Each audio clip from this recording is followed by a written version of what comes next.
Bonsoir à tous. Au sommaire de cette édition, nous entendrons Monseigneur Turini, évêque de Perpignan-Aisne, après la célébration des funérailles ce matin de 4 des 6 enfants morts dans le drame de Millas jeudi dernier. Nous reviendrons aussi sur les vœux du pape François à la Curie romaine. Ce matin, il a invité ses membres à se tourner vers le monde. Et puis un reportage avec des chrétiens déplacés en Irak qui se préparent à fêter Noël alors que le gouvernement a annoncé au début du mois la fin de la guerre avec l'État islamique. La Commission européenne a adopté hier une procédure sans précédent pour pousser la Pologne à revenir sur ses réformes judiciaires.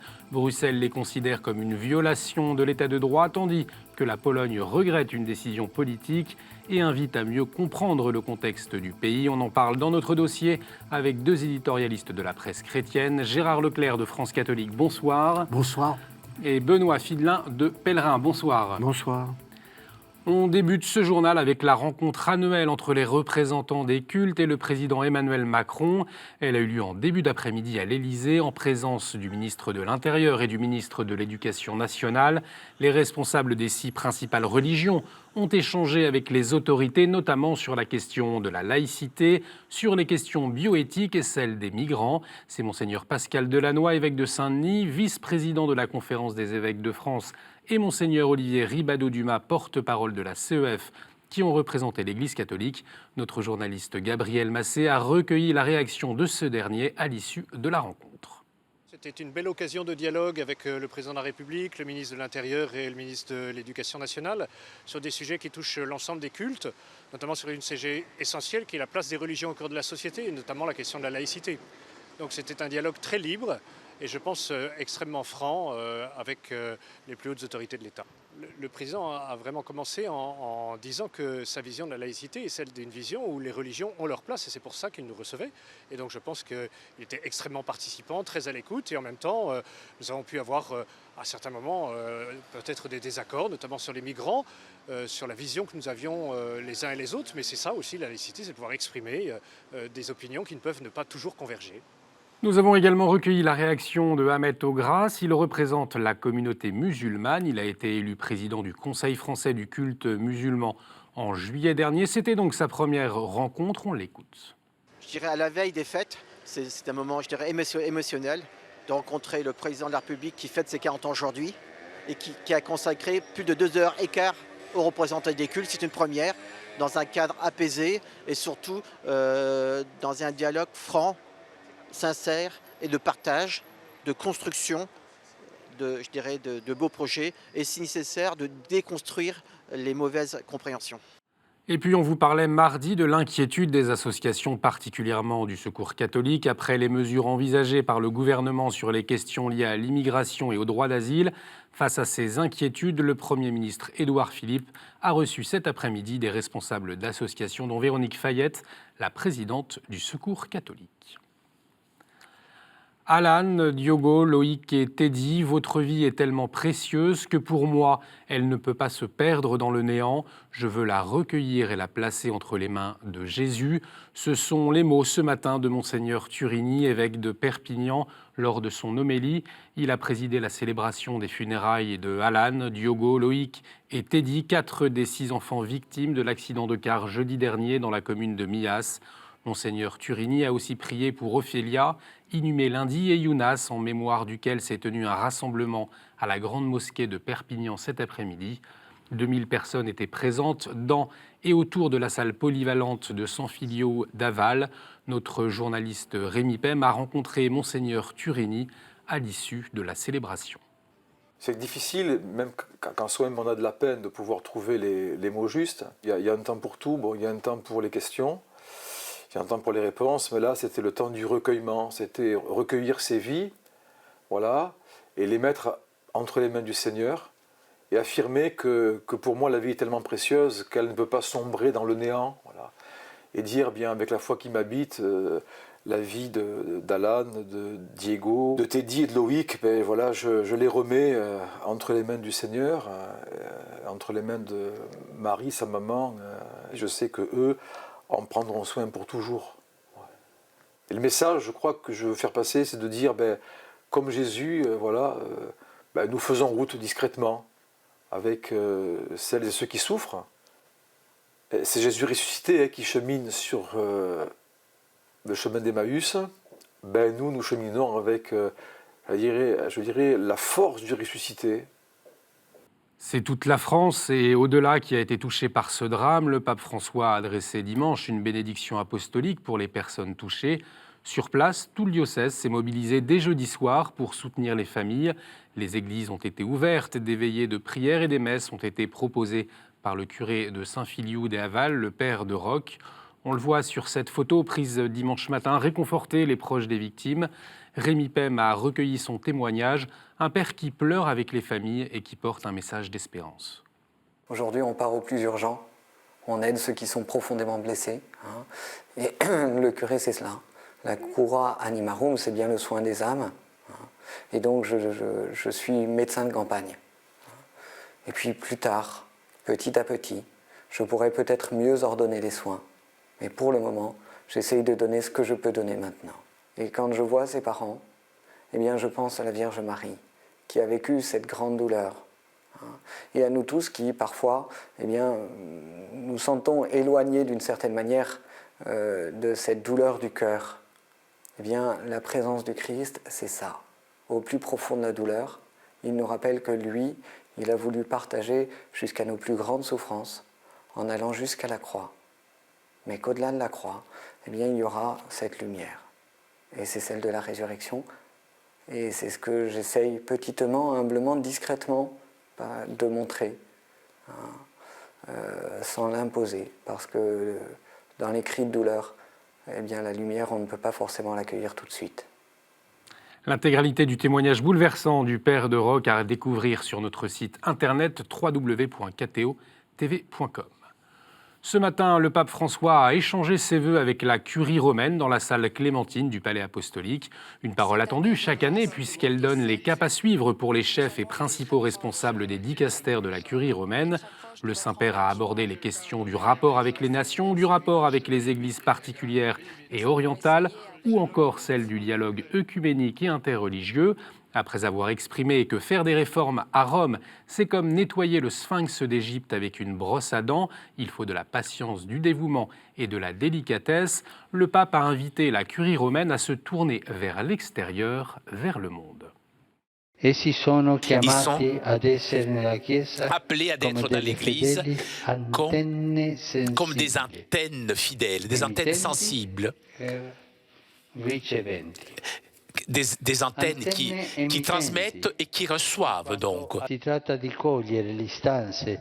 Il s'agit de recevoir les demandes, les requêtes, les cris, les joies, les larmes du monde, les larmes du monde, de façon à les transmettre à l'évêque de Rome dans le but de lui permettre d'accomplir de façon plus efficace sa tâche et sa mission de principe et fondement perpétuel de l'unité de foi et de communion.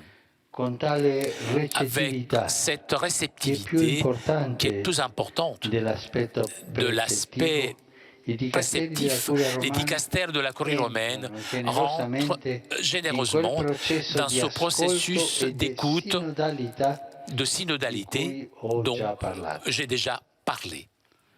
Le pape François qui a présenté ses condoléances après le décès hier du cardinal américain Bernard Francis Law à 86 ans. Il était l'archevêque émérite de Boston et l'archiprêtre émérite de la basilique Sainte-Marie-Majeure. Créé cardinal en 1985, il était alors l'un des prélats les plus influents de l'Église américaine. Accusé d'avoir couvert des cas d'abus sexuels sur mineurs par des membres du clergé, il avait présenté sa démission à Jean-Paul II en 2002.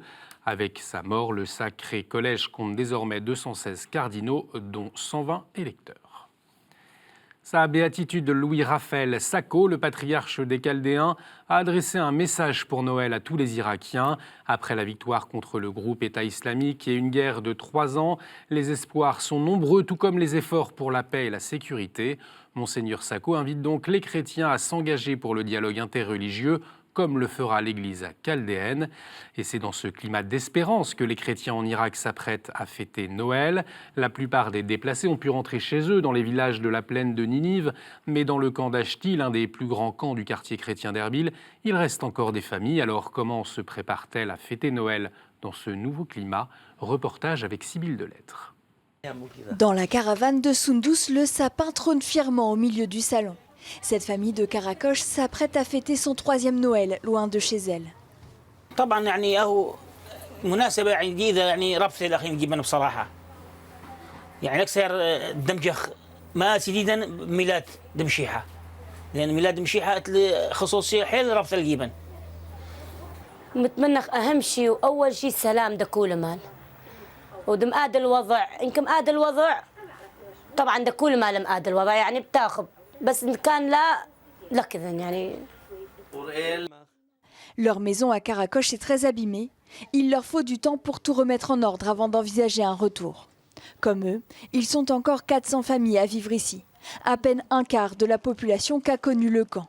Les allées sont presque toutes désertes. La majorité des personnes qui sont restées sont les Mossouliotes. أهل الموصل لا يستطيعون العودة ليس بسبب زوال داعش أو وجود داعش لكن بسبب الفكر المتطرف اللي موجود إلى حد الآن في الموصل. Dans l'église, la crèche a été installée et elle est bien différente de celle de l'année dernière avec ses maisons brûlées et ses drapeaux noirs. الطابع الأساسي لمغارتنا هاي السنة هو اللون الأبيض لون السلام والرجاء لون الأمل. Tous espèrent que ce sera le dernier Noël qu'ils fêteront ici, à Ashti. Bientôt une nouvelle église pour la communauté maronite de France. L'éparchie vient d'acquérir un lieu de culte dans le centre d'Issy, les Moulineaux, dans les Hauts-de-Seine. Il avait été désacralisé le 27 janvier 2005 pour être transformé en un centre culturel. Soucieuse de rayonner davantage et d'offrir un nouvel espace d'accueil et de prière, l'éparchie maronite a pu racheter l'église grâce à un généreux donateur. On écoute Monseigneur Gemayel, l'évêque de l'éparchie Notre-Dame du Liban de Paris des Maronites. Cet endroit va être restauré suivant les normes exigées, mais tout en gardant, tout en mettant, disons, un parfum oriental, maronite, de notre saint, le saint fondateur, Saint Maroun, les saints modernes, notamment Saint Charbel, Saint Trafka, Saint Amtallah, les saints maronites. Là où on va, ils nous devancent, ils sont là pour nous accueillir et pour nous soutenir dans notre témoignage chrétien là où on va. Ce lieu a été déconsacré en 2005. Il va être reconsacré selon le rite maronite. Il va y avoir une reconsécration de cette église et qui sera mise justement à la disposition du culte maronite en France, plutôt à Paris. Le Grand Paris, à Issy-les-Moulineaux. La lumière de la paix de Bethléem est arrivée samedi dernier à Paris, Bordeaux, Marseille, Rennes, Strasbourg ou encore Lyon. Pour l'accueillir, des célébrations œcuméniques ont eu lieu dans chacune de ces villes. Comme chaque année, la lumière de la paix a été allumée dans la grotte de la Nativité de Bethléem, puis a été rapportée à Vienne en Autriche. Le 15 décembre, des guides et scouts de France et des guides et scouts venus de toute l'Europe s'y sont rendus pour que leur soit transmise la lumière. Ce symbole de paix et de fraternité sera aussi accueilli à Lourdes samedi avec des temps de prière tout au long de la journée avant l'embrasement de la grotte de Mazabiel à 20h30. Et on poursuit notre édition avec le Père de Verre qui nous invite à profiter de Noël pour remettre le divin au cœur de nos vies.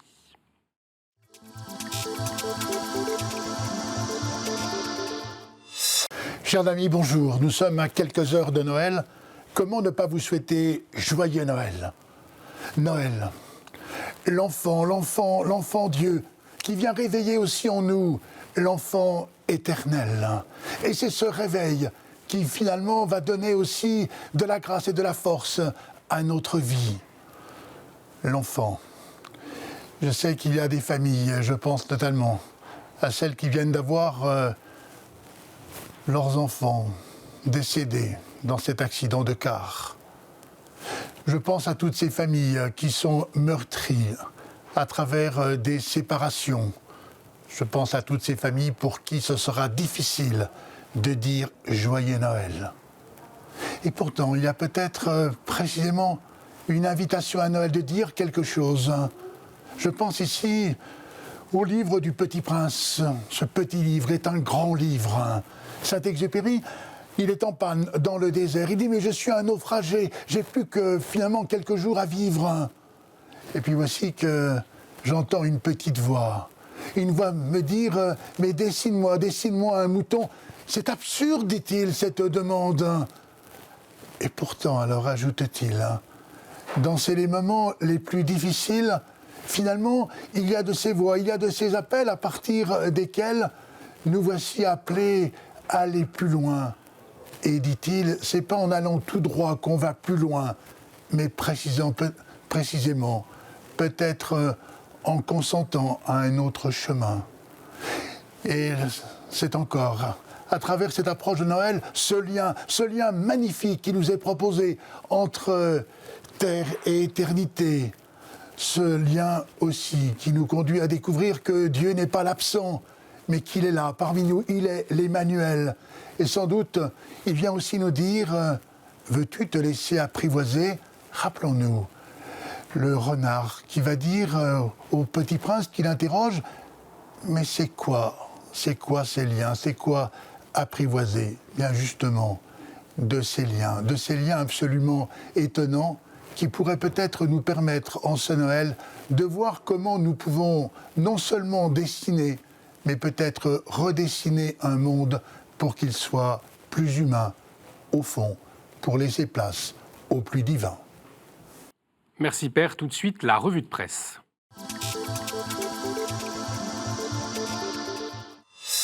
La crèche, bien sûr, en une de France catholique et un édito que vous consacrez à la bonne nouvelle de Noël en partant de l'homélie prononcée à la cérémonie des funérailles de Johnny Hallyday par Monseigneur de Sinetti, Gérard Leclerc. Oui, moi j'étais frappé évidemment par la force de la parole de Monseigneur Sinetti qui s'adressait à cette foule immense qui était devant la Madeleine et par-delà cette foule, il y avait toutes les télévisions et j'ai eu le sentiment que la bonne nouvelle pouvait passer. Et il ne fallait pas faire son deuil de ces foules qui ont déserté l'Église. Je pense que la bonne nouvelle de Noël, précisément, peut être annoncée à toutes les foules de France, parce que je pense que le message de Noël leur parle. Merci Gérard Leclerc. Pèlerin propose un numéro spécial pour Noël, Benoît Fidelin. Oui, un numéro spécial, bien sûr, pour rentrer avec des textes, des beaux textes, des reproductions aussi dans le mystère, dans la joie de Noël. Et puis, un numéro qui démarre une grande série de 4 numéros sur les 4 saisons de la vie, naître, grandir, aimer et vieillir. Et donc, c'est le premier numéro, naître, au moment de Noël, avec ce magnifique bébé en couverture, où vous avez plein de familles très différentes les unes des autres, une grande diversité, et qui disent que c'est au moment de Noël la joie d'accueillir la naissance d'un enfant. Et dans les prochains numéros, voilà, vos auditeurs, téléspectateurs, pourront retrouver ces saisons de la vie, après, avec grandir, aimer et vieillir. Merci Benoît Fidelin. À quelques jours de Noël, famille chrétienne ose la question, le christianisme peut-il disparaître en Occident? Un nouveau Noël est possible dans la vieille Europe, mais cela dépend aussi de nous. Le journaliste américain Rod Dreher et l'essayiste français Jean Duchesne constatent qu'au cours de son histoire, le christianisme a connu déclin tragique et progression fulgurante. De son côté, la vie remonte justement aux origines du christianisme avec des archéologues, des historiens ou de simples passionnés. En Terre Sainte, en Corse, en Irak ou en Grande-Bretagne, ils grattent, fouillent, creusent en quête des traces de vie laissées par les premiers chrétiens. Enquête sur les pas de ces premiers chrétiens dans la vie cette semaine. L'hebdomadaire Protestant Réforme propose un dossier sur les évangiles de Noël qui parle d'accueil, de précarité, de massacre et d'exil. Une histoire qui date de 2000 ans, mais qui parle et répond à notre temps. À noter aussi un reportage à Bar-le-Duc, dans un centre d'insertion qui fait du recyclage, un lieu qui recycle les objets et ressource les âmes. Voilà pour votre revue de presse. Tout de suite, notre dossier.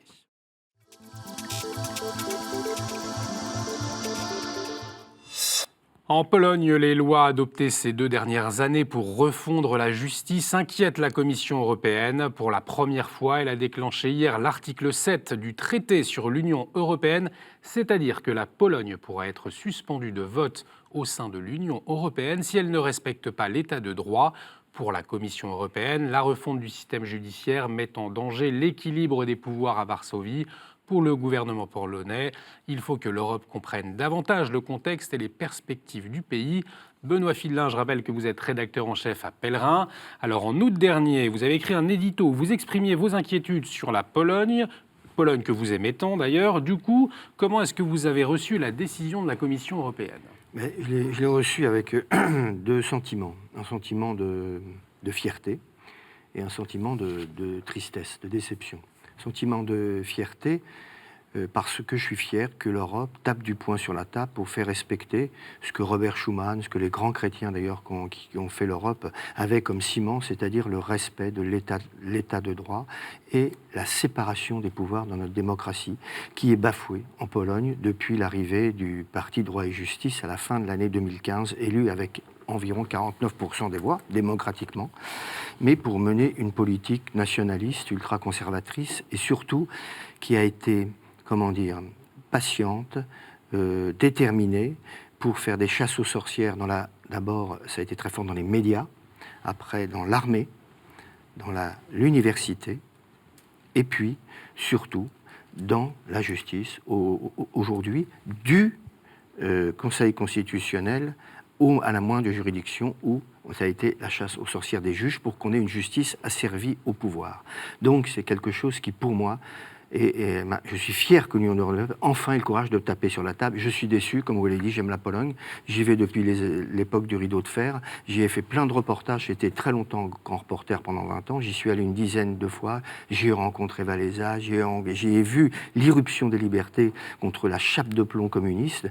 Et donc voir ce pays retourner dans un certain totalitarisme aujourd'hui, quelque chose qui m'a beaucoup peiné parce que je me réjouissais avec bon nombre de Polonais et d'Européens finalement de l'arrimage de la Pologne à notre Union européenne, qui n'a pas toutes les qualités, mais qui au moins a la liberté de conscience et l'état de droit comme principal atout. Gérard Leclerc, la Pologne, vous connaissez bien, vous y êtes beaucoup allé dans les années 80, sans pour autant aujourd'hui avoir suivi au jour le jour peut-être l'actualité là-bas. Est-ce que vous sentiez qu'une telle mesure pouvait arriver ?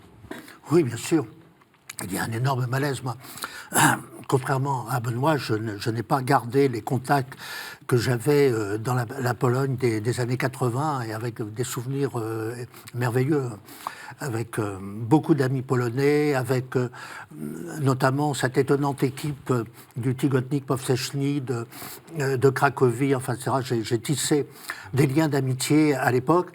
Et malheureusement, la vie a fait que, de temps en temps, évidemment, j'ai encore des amitiés polonaises profondes, mais je n'ai pas suivi, comme Benoît, la politique au jour le jour.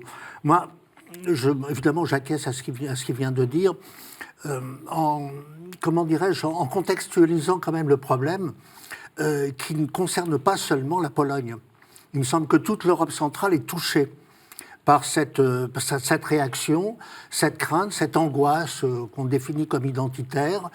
Évidemment, la Pologne se distingue par sa masse. Disons, c'est le pays qui a la plus forte population, mais il y a toutes les nations qui l'entourent, la Slovaquie, la République tchèque, même l'Autriche maintenant, qui sont des petits pays et qui éprouvent de grandes craintes devant les questions d'immigration, etc. Et il me semble que, évidemment, les sanctions, je ne sais pas jusqu'où iront les sanctions, parce qu'il est possible que même ces pays que je viens de citer mettent leur veto aux sanctions suprêmes qui pourraient venir. Mon sens, il y a une inquiétude qui traverse notamment cette Europe centrale, qui est diffuse aussi dans le reste de l'Europe, et cette inquiétude-là, il faudra bien la traiter, il faudra bien y répondre sur le fond. Comment, par quels moyens, je n'en sais trop rien.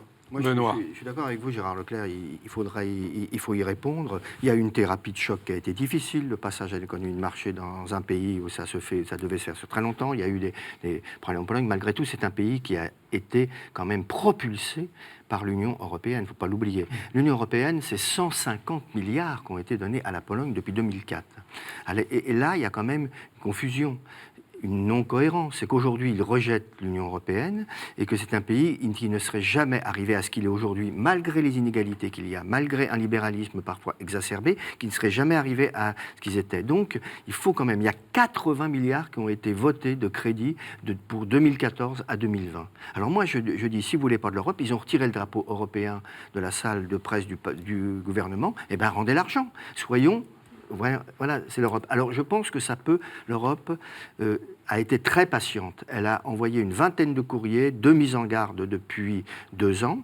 Elle a pris cette mesure, qui est conservatoire, parce qu'elle laisse le gouvernement polonais évoluer pendant 3 mois, avant qu'il risque bien sûr de perdre son droit de vote au sein des instances de l'Union européenne.